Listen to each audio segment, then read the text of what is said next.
Hello, future calculus enthusiasts. Welcome to our first video. Here in this video, we're going to define what a limit is, we're going to talk about it, and we're going to look at an example to try and understand the limit from a graphical point of view.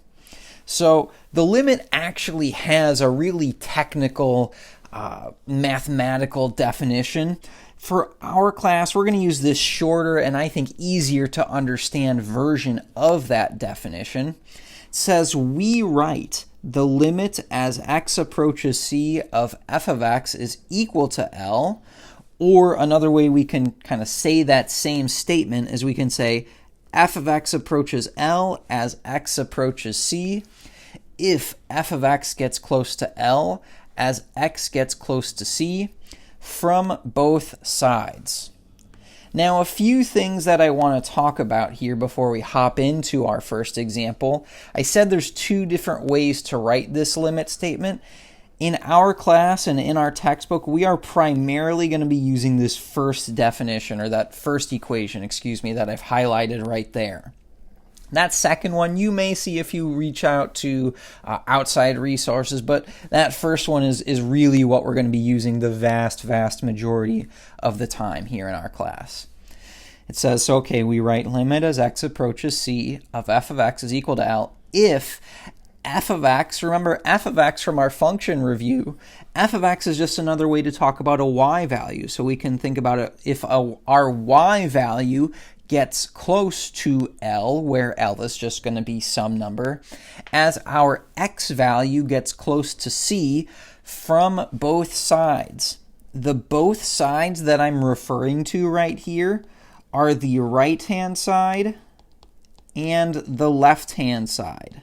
This is going to be really important for us here in this section, so we want to care about both the right and the left-hand side. So let's just hop into an example here to try and understand exactly what a limit is. It says let f of x equal x squared minus 3, and I have the graph right here below. I want to find each limit. So part A, we're going to start with part A right here. It says find the limit as x approaches 2 of f of x. So the first thing you want to look at is what x value are we approaching? And in this case, it says as x approaches 2. So, okay, I want to find that same x value on my x-axis. And here is x equals 2. Now, we said we want to pay really close attention to what the y value is doing as x gets close to c. So in this case, our c is 2. So as we get closer and closer to 2 from both the right and the left-hand side, what is our y value doing? What y value are we getting closer and closer to? And if we can identify that y value, then that's our limit. We've got our answer. So I'm going to look at x equals 2. I'm going to move a little bit to the left, and I'm going to move a little bit to the right. Let me erase this. So I'm going to move a little bit to the left of 2, and I'm going to just trace my function. So you can go over to, say, x equals 1, which is on the left-hand side. And I'm just going to think about tracing my function. And I'm going to say, okay, as I move towards 2, what y value am I getting closer and closer to? So I like to draw these arrows and think about, okay, what y value is that arrow pointing at? But we said we need to check both the right and the left-hand side. So the left-hand side, okay, we're looking at, it looks like a y value of 1 right here.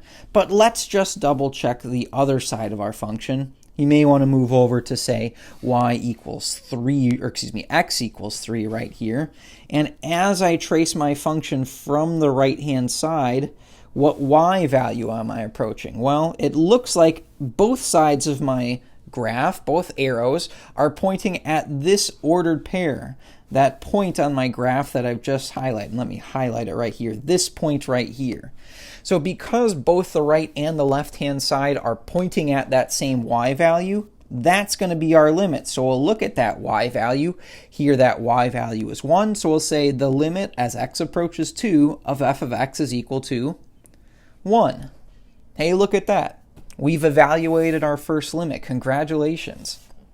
Let's take a look at these other two, and let me erase this so we don't have too much going on.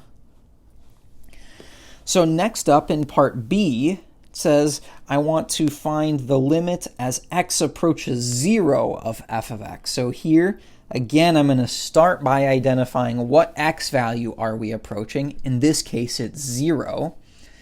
So, okay, x equals 0, we're talking about just the y-axis right there, the center of our graph.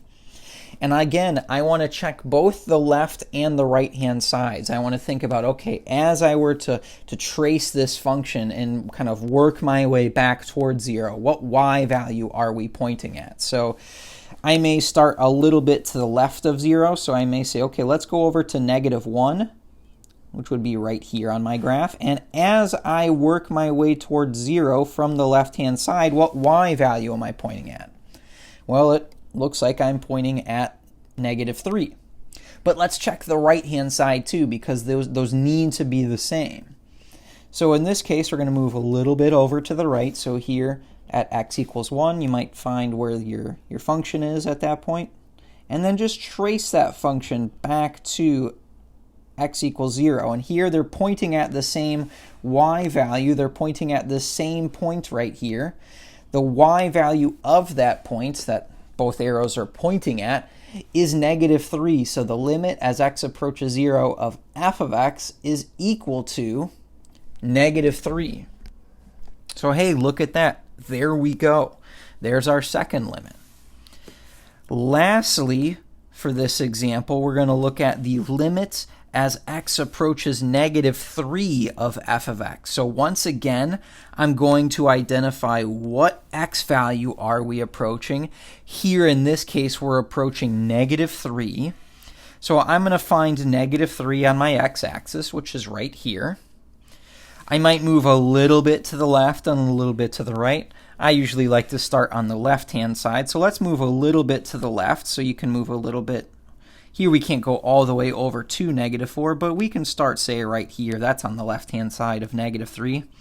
And as I trace my function backwards, I want to know, okay, what is my arrow pointing at? What is that left-hand side leading up to?